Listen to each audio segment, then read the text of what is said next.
Hi everyone. Looks like we made it to another weekend, and so this week I kind of want to mix it up a little bit, change the order of things just a little bit. And I wanted to start with some of the lyrics from one of my song suggestions for this week. The song's called "A Mighty Sound" by Tim Be Told, and the lyrics go like this: Can a fearful heart still find courage when there's no more faith to be found? And can a broken world still make a mighty sound? Will we live forever? Will the lost and last be found? Our sorrows never remembered as every knee falls to the ground? In a short life will make a mighty, and a million voices will make a mighty, and a broken world will make a mighty sound. And I really encourage you to check out this song. I just found it really encouraging for the times that we're going through, for the events that have been occurring, and as I was reflecting on what to share this week, I found myself drawn to our social distancing champ of the week, and our champion battled social distancing not as something that he actively chose, but rather as a result of being a repeat victim to injustice. So our champion this week is Joseph, and in his early life, it was filled with times of being separated from his community, his family, his friends. And as a teen, we're told that his brothers said they hated him so much that they made a plot to even kill him, and they threw him into a giant cistern, or a place that collects rainwater. They sent him on a 300-mile journey to Egypt. Both of those events probably resulted in feeling like he was socially distant. While you might be around people, I can't imagine it felt like he had community.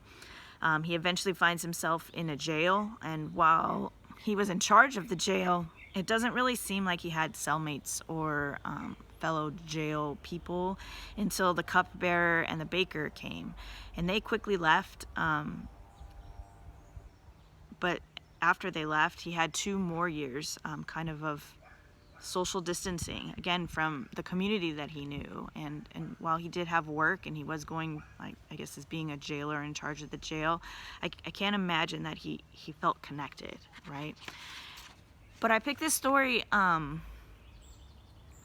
because all of these events that Joseph experienced of social distancing, they weren't brought out about his choice or things that he did himself. It was brought out by injustice, and injustice resulting from hatred to the feelings of jealousy, the feelings of greed and lust and entitlement, all from people that were in Joseph's life. And all while it seemed like Joseph seemed to be just minding his own business and doing what he knew to be best in his heart, and just being kind of like an all-around good guy. And while we read the story of Joseph, I feel that we all, can be easily drawn to his story and find ourselves rooting for him, as he's the clear underdog. He shows a consistent ability to overcome without any mention in the book of Genesis about his complaining. There's no mention of him being upset. He just kind of keeps going on, and you keep seeing God blessing him in these weird situations that he keeps doing this.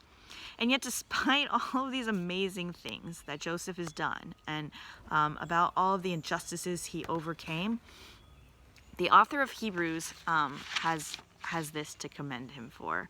And we're going to go to Hebrews chapter 11, verse 22. It says, "By faith Joseph, when his end was near, spoke of the exodus of the Israelites from Egypt and gave instructions about his bones." One sentence about one thing that he said, not even something that he did, or not even the fact that he saved Egypt from a great famine, or that he trusted God while he was in jail, or anything, and not even something that he did with his own hands. It was instructions that he gave, words that he spoke. This is what the author of Hebrews chose to recognize David for: his faith of being able to look ahead and looking towards the future, and knowing that he served a God that delivers. By contrast, I just want to let you know that in this chapter 11, it's titled By Faith. It's kind of like Hebrews All-Stars getting mentioned, right? Abraham was given 11 verses by the author of Hebrews. And when I kind of looked up in Genesis to see how many chapters each Joseph and Abraham took up in Genesis, it was almost the same. Both had over 10 chapters. I think they were both around 12 chapters. And yet, here in the book of Hebrews, Abraham is given 11 verses to commend all the things that he did by faith. And Joseph won. Enoch, he's mentioned as the second specific person mentioned. He has 4 whole verses in the book of Genesis, 4.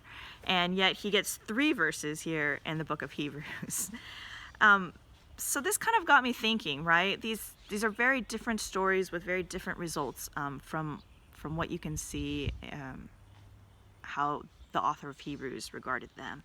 And this got me thinking about this question, and kind of related to what we're going through today and how can we help, right? And so it's, what moment of your faith will be recorded in the next metaphoric book of Hebrews? And it might not be what you think it's for, right? And I'm not sure that Joseph thought that was going to be his greatest accomplishment, but I'm not sure that ever influenced what he did. He just chose to have faith. And so the book of Hebrews in chapter 10, verse 23 through 26 and 32 through 39, it says this, sort of about faith. It says, "Let us hold unswervingly to the hope we profess, for he who promised is faithful. And let us consider how we may spur one another towards love and good deeds. Let us not give up meeting together, as some are in the habit of doing, but let us encourage one another, and all the more as you see the day approaching. If we keep on deliberately sinning after we have received the knowledge of the truth, no sacrifice for sin is left." And then skipping down to verse 32. "Remember those earlier days after you have received the light, when you stood your ground in a great contest in the face of suffering. Sometimes you were publicly exposed to insult and persecution. At other times you stood side by side with those who were so treated. You sympathized with those in prison and joyfully accepted the confiscation of your property, because you knew that you yourselves had better and lasting possessions. So do not throw away your confidence. It will be richly rewarded. You need to persevere so that when you have done the will of God, you will receive what he has promised. For in just a very little while, he who is coming will come and will not delay. But my righteous one will live by faith. If he shrinks back, I will not be pleased with him. But we are not of those who shrink back and are destroyed, but of those who believe and are saved."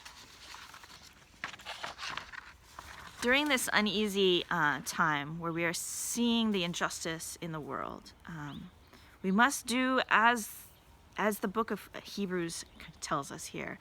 And we need to raise our voices to mirror these voices, to bring hope, encouragement, learning, acting, enduring suffering, standing by those who are also suffering, sympathizing, giving, remaining steadfast and confident, doing the will of God, believing, and being saved. And perhaps if we do these things, as it calls us here in Hebrews 10, and perhaps our broken world can make a mighty sound worthy of the next book of Hebrews. Maybe it's for your great actions, like Moses is listed in chapter 11. Or maybe it's by your faith of the future, like Joseph. But it's clear that it starts with faith moving you towards your voice, your actions, becoming this mighty sound. The songs I have for us this week are, as I mentioned, The Mighty Sound by Tim Be Told. And then 2 songs kind of encouragement, and they kind of mirror that when times are tough, what we have to look towards. One song is called When a Heart Breaks. It's by Rector. And the other song is called One Day by Cochren Co. And as I finish today, I just want to finish with some final verses from Hebrews. And this comes from Hebrews 11:36 through chapter 12, verse 3. Some faced jeers and flogging, while still others were chained and put in prison. They were stoned, they were sawed in two, they were put to death by the sword. They went about in sheepskin and goatskins, destitute, persecuted, and mistreated. The world was not worthy of them. The world was not worthy of them. They wandered in deserts and mountains and in caves and holes in the ground. These were all commended for their faith, yet none of them received what they had been promised. God had planned something better for us, so that only together with us would they be made perfect. Therefore, since we are surrounded by such a great cloud of witnesses, let us throw off everything that hinders and the sin that so easily entangles, and let us run with perseverance the race marked out for us.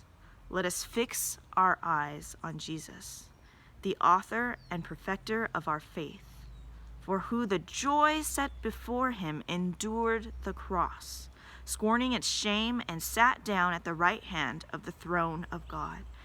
Consider him who endured such opposition from sinful man, so that you will not grow weary and lose heart. Consider him who endured such opposition from sinful men, so that you will not grow weary and lose heart. I encourage you to not grow weary and lose heart, and to really absorb these couple chapters of the books of Hebrews, and as they encourage us to endure these rough times with faith. Have faith. Have faith. So that we can consider him who endured such opposition from sinful men, so that you will not grow weary and lose heart, and that your voice may be a mighty sound.